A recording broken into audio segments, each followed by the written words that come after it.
नमस्कार, स्वागत है आप सभी का डीडी न्यूज के इस विशेष सांकेतिक भाषा के बुलेटिन में। आपके साथ मैं हूं संध्या शर्मा और मेरे साथ है मेरे सहयोगी शरद मुदगल। आइए बुलेटिन की शुरुआत करें हेडलाइंस के साथ।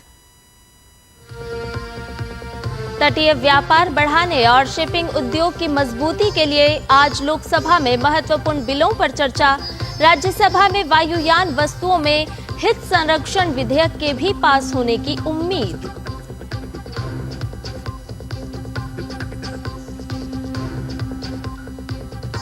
जस्टिस यशवंत वर्मा के घर मिले कैश मामले में आज सुप्रीम कोर्ट में सुनवाई। याचिका में एफआईआर दर्ज करने का निर्देश देने की है मांग।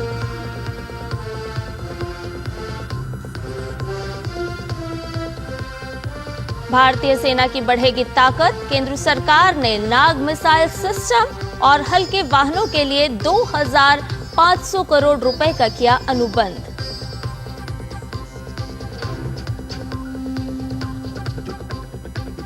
अमेरिका के साथ टैरिफ वॉर के बीच कनाडा के प्रधानमंत्री का बड़ा बयान। करीबी संबंधों का युग खत्म।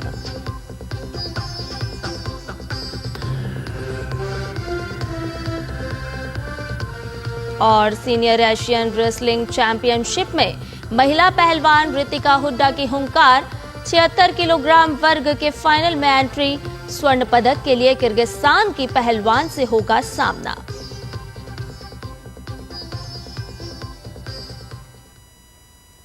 और आइए अब इन सभी खबरों को जान लेते हैं विस्तार से।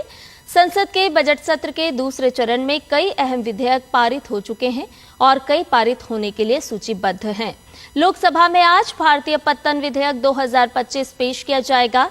विधेयक को पत्तन, पोत परिवहन और जलमार्ग मंत्री सर्बानंद सोनोवाल पेश करेंगे। विधेयक के माध्यम से एकीकृत बंदरगाह विकास को बढ़ावा देने, व्यापार को आसान बनाने और भारत के समुद्र तट का अधिकतम उपयोग सुनिश्चित करने की दिशा में कदम उठाए जाएंगे। वहीं लोकसभा में आज तटीय पोत परिवहन विधेयक 2024 विचार और पारित किए जाने के लिए सदन में प्रस्तुत होगा। वहीं राज्यसभा में वायुयान वस्तुओं में हित संरक्षण विधेयक 2025 विचार और पारित किए जाने के लिए पेश होगा। ये विधेयक भारत में लागू होने वाले अंतर्राष्ट्रीय समझौतों को कानूनी प्रभाव देने का प्रयास करता है। विमान और मोबाइल उपकरणों से संबंधी इन अंतर्राष्ट्रीय समझौतों को भारत ने 2008 में स्वीकार किया था। प्रधानमंत्री नरेंद्र मोदी ने बेल्जियम के महामहिम राजा फिलिप से फोन पर बात की। पीएम मोदी ने सोशल मीडिया एक्स पर अपने संदेश में लिखा कि बेल्जियम के महामहिम राजा फिलिप से बात करके बहुत खुशी हुई। हाल ही में राजकुमारी एस्ट्रिड के नेतृत्व में भारत आए बेल्जियम आर्थिक मिशन सराहनीय।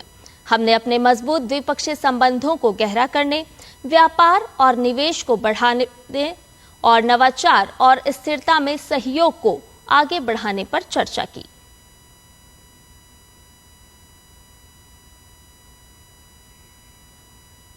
प्रधानमंत्री नरेंद्र मोदी ने कल Japan association of corporate executives के एक उच्च स्तरीय प्रतिनिधि मंडल के साथ द्विपक्षीय व्यापार को मजबूत करने, निवेश के अवसरों को बढ़ाने और प्रमुख क्षेत्रों में सहयोग को बढ़ावा देने के मुद्दों पर चर्चा की।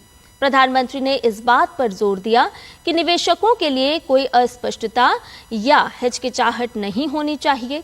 उन्होंने कहा कि भारत का शासन नीति संचालित है और सरकार पारदर्शी और अनुकूल वातावरण सुनिश्चित करने के लिए प्रतिबद्ध है। जस्टिस यशवंत वर्मा के घर पर कथित तौर पर नोटों का ढेर मिलने के मामले में एफआईआर दर्ज करने की मांग वाली याचिका पर आज सुप्रीम कोर्ट सुनवाई करेगा। याचिका में 1991 के एक फैसले को भी चुनौती दी गई है, जिसमें हाईकोर्ट ने कहा था कि भारत के प्रधान न्यायाधीश की पूर्व अनुमति के बिना हाईकोर्ट के किसी न्यायाधीश के खिलाफ कोई आपराधिक कार्यवाही नहीं की जा सकती। जस्टिस वर्मा के घर 14 मार्च को होली के दिन आग लग गई थी। फायर सर्विस की टीम जब उसे बुझाने गई तो स्टोर रूम में उन्हें बोरियों में भरे 500 रुपए के अधजले नोट मिले थे। भारतीय सेना की ताकत को और बढ़ाने के इरादे से रक्षा मंत्रालय ने नाग मिसाइल सिस्टम और हल्के वाहनों की खरीद के लिए 2500 करोड़ रुपए की लागत वाले 2 समझौते किए हैं। रक्षा सचिव राजेश कुमार सिंह की उपस्थिति में armed vehicle Nigam force Motors Mahindra and Mahindra ने अनुबंध पर हस्ताक्षर किए। मंत्रालय के अनुसार NAMIS ट्रैक्ट संस्करण के लिए आर्म्ड व्हीकल निगम लिमिटेड के साथ अनुबंध किया गया, जिसकी लागत 1801.34 करोड़ रुपए है। इसके अलावा फोर्स मोटर्स लिमिटेड और महिंद्रा एंड महिंद्रा लिमिटेड के साथ लगभग 5000 हल्के वाहनों के लिए अनुबंध हुआ। यह अनुबंध भारतीय स्वदेशी डिजाइन, विकसित और निर्मित श्रेणी के तहत किए गए हैं। इन दोनों सौदों से स्वदेशीकरण और राष्ट्रीय रक्षा उपकरण विनिर्माण क्षमताओं में वृद्धि होगी। प्रधानमंत्री नरेंद्र मोदी द्वारा 18 जून 2020 को शुरू की गई पहली वाणिज्यिक कोयला खदान नीलामी के क्रम को आगे बढ़ाते हुए कोयला मंत्रालय ने वाणिज्यिक कोयला खदान नीलामी के 12वें चरण की शुरुआत की। इसमें 7 कोल संपदा वाले राज्यों के 25 कोल ब्लॉक्स को नीलामी प्रक्रिया में शामिल किया गया है। ये पहल देश में घरेलू कोयला उत्पादन को बढ़ाने, आयात पर निर्भरता कम करने और दीर्घकालिक ऊर्जा सुरक्षा सुनिश्चित करने की दिशा में एक और महत्वपूर्ण कदम है। इस अवसर पर केंद्रीय कोयला और खान मंत्री जी किशन रेड्डी, केंद्रीय राज्य मंत्री सतीश चंद्र दुबे सहित कोल सेक्टर से जुड़े प्रतिनिधि शामिल हुए। वाणिज्यिक कोयला खदान नीलामी के 12वें चरण से घरेलू और अंतर्राष्ट्रीय निवेशकों की बड़ी भागीदारी की उम्मीद है। यह पहल भारत की ऊर्जा आत्मनिर्भरता और औद्योगिक विकास के प्रति प्रतिबद्धता को मजबूत करेगी। इसके साथ ही ये देश में एक मजबूत और लचीला कोयला क्षेत्र विकसित करने में योगदान देगा, जिससे उद्योगों, विद्युत संयंत्रों और बुनियादी ढांचे की परियोजनाओं को सहायता मिलेगी। रमजान का महीना खत्म होने वाला है। आज रमजान के महीने में अलविदा की नमाज है। इसे लेकर यूपी पुलिस पूरी तरह से मुस्तैद है। जुमे की नमाज के समय प्रदेश भर में जगह जगह ड्रोन से निगरानी की जाएगी।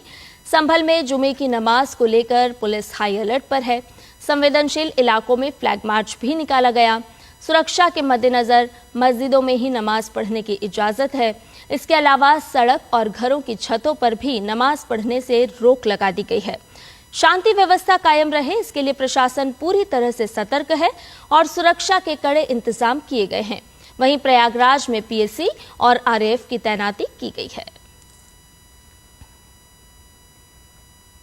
अंतर्राष्ट्रीय खबरों में अमेरिका के राष्ट्रपति डोनाल्ड ट्रंप ने कनाडा पर भारी टैरिफ लगाने के ऐलान के बाद से ही कनाडा और अमेरिका के रिश्तों में तनाव बना हुआ है। इसी बीच अब कनाडा के प्रधानमंत्री मार्क कार्नी ने अमेरिका और कनाडा के संबंधों को लेकर बड़ा बयान दिया है।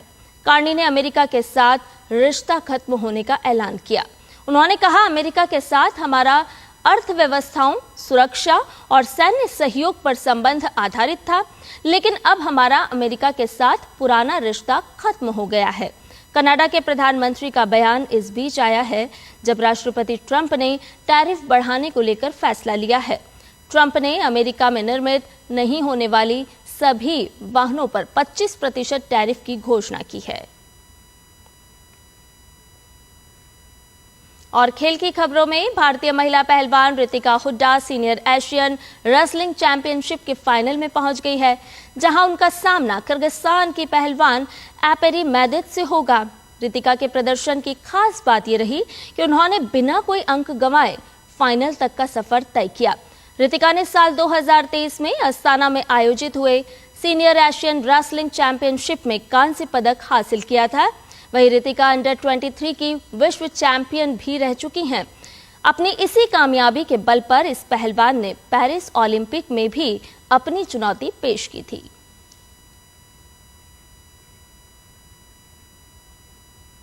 इंडियन प्रीमियर लीग में आज शाम चेन्नई में रॉयल चैलेंजर्स बेंगलुरु और चेन्नई सुपर किंग्स की टीम आमने सामने होंगी। दोनों टीमों ने अपने पहले मैच में जीत हासिल की है। आरसीबी ने अपने पहले मैच में कोलकाता नाइट राइडर्स को हराया, तो वहीं चेन्नई सुपर किंग्स ने अपने पहले मैच में मुंबई इंडियंस को मात दी। वैसे चेन्नई की टीम अपने घर पर काफी मजबूत रही है। चेपॉक के मैदान पर आरसीबी की टीम सीएसके की टीम को 2008 के बाद से अब तक नहीं हरा पाई है। वहीं पिछले सीजन में दोनों टीमों के बीच 2 बार भिड़ंत हुई थी, जहां दोनों ने एक बार जीत हासिल की थी। और इसके साथ ही इस विशेष सांकेतिक भाषा के बुलेटिन में फिलहाल इतना ही। मुझे और मेरे सहयोगी शरद मुद्गल को दीजिए इजाजत। नमस्कार।